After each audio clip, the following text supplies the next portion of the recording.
వందనాలండి. ఎలా ఉన్నారు? బాగున్నారా? ఇదేనా వాక్య ప్రకారం మనం చూసుకున్నట్లయితే అండి, దేవుడు మనతో మాట్లాడుతున్నాడు అనమాట అండి. మత్తయి సువార్త 1వ అధ్యాయంలో దేవుడు ఒక మాట చదివిస్తున్నాడు అనమాట అండి.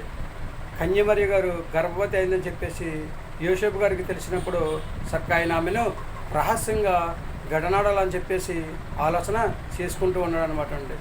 ఆలోచన చేసుకుంటూ ఉన్నప్పుడు వెంటనే దేవదూత అతనికి స్వప్నమందు ప్రత్యక్షమైనట్లుగా మనము చూస్తూ ఉన్నాం అనమాట అండి. ఎప్పుడైతే స్వప్నమందు కనిపించి యోసేపు నీ భార్య అయిన కన్యమరిని చేర్చుకోవడానికి నీవు భయపడొద్దు, ఆమె గర్భవతి అయింది, పరిశుద్ధాత్మ వల్ల కలిగిందని చెప్పేసి చెప్తూ ఉండదన్నమాట అండి. చక్కగా ఆమె కుమారుని కంటది, అతని యేసు అని పేరు పెట్టమని చెప్పేసి చెప్పినట్లుగా మనము చూస్తూ ఉన్నాం అనమాట అండి. వెంటనే యోసేపు గారు నిద్ర మేల్కొని చక్కగా ఆమెని చేర్చుకున్నట్లుగా మనము చూస్తూ ఉన్నాం అనమాట అండి. చూసారండి, ఆయన ఎవరి మాట విన్నారండి? దేవుని మాట విన్నాడా? వినలేదండి, విన్నాడు అనమాట అండి.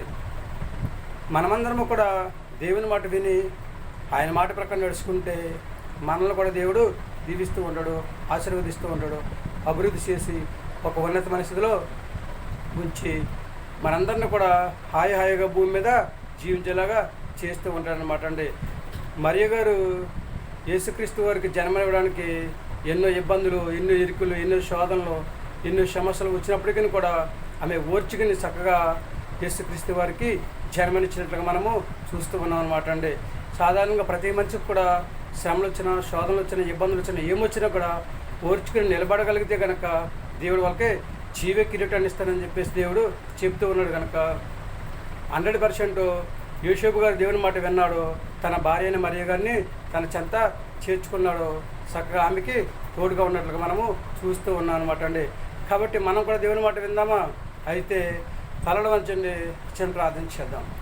మహాపరిశుద్ధుని పరలోకపు తండ్రి, నీ ఘనమైన పదం లెక్కలేని స్తుతిస్తూ తండ్రి, మరియ గారి ప్రభు తండ్రి, ప్రభా తండ్రి, ఇక జన్మని ఇవ్వడానికి దండిస్తుండో, ఎన్నో బాధలు దండిస్తుండో అనుభవించినట్లుగా మేము చూస్తూ ఉన్నాం తండ్రి.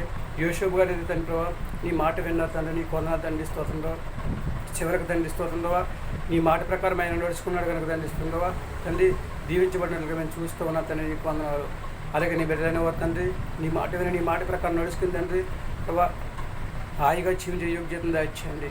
చిన్నలను, పెద్దలను, యవనస్తులను, వృద్ధులను దీవించండి, ఆశీర్వదించండి.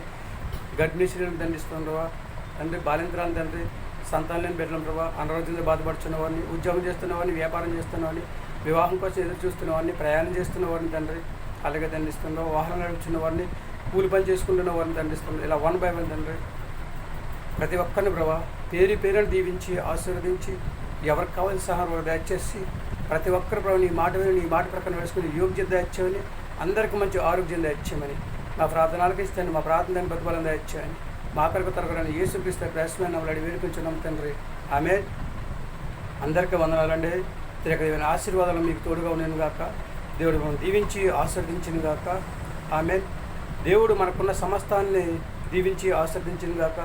దేవుడు మనల్ని, మన పిల్లలందరినీ కూడా దీవించి ఆశీర్వదించి ఒక ఉన్నతమైన స్థితిలో ఉంచి భూమి మీద మంచి ఆరోగ్యం దయచేసి హాయిగా జీవించే యోగ్యతను సంపాదించుకునే స్థితిని దేవుడు మనందరికీ దయచేయను గాక.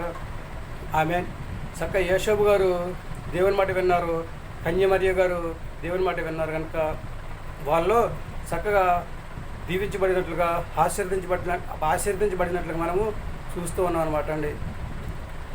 మనము కూడా దేవుని మాట వింటే కనుక మనల్ని కూడా దీవిస్తూ ఉంటాడు, ఆయన కృప మనకి చూపుతూ ఉంటాడండి. ఆయనకు ఆశీర్వాదం మనకి పంపించి హాయిగా జీవించినట్లు చేస్తూ ఉంటాడు అనమాట అండి. విందామా దేవుని మాట? ఆయన మాట ప్రకారం నడుచుకుందామండి. ఆయనకు అంగీకారంగా జీవిద్దామా? ఆయన రాజ్యవారసులుగా జీవించే యోగ్యతను సంపాదించుకుని భూమి మీద మంచి ఆరోగ్యం కలిగి హాయిగా జీవించే యోగ్యతను కలిగి ఉందామా? ఏమంటారు? ఈ ఆలోచన మీదేనండి. 100% మనందరినీ కూడా దేవుడి మాట వినే యోగ్యత దయచేయను గాక. ఆమేన్. ఏమంటారండి?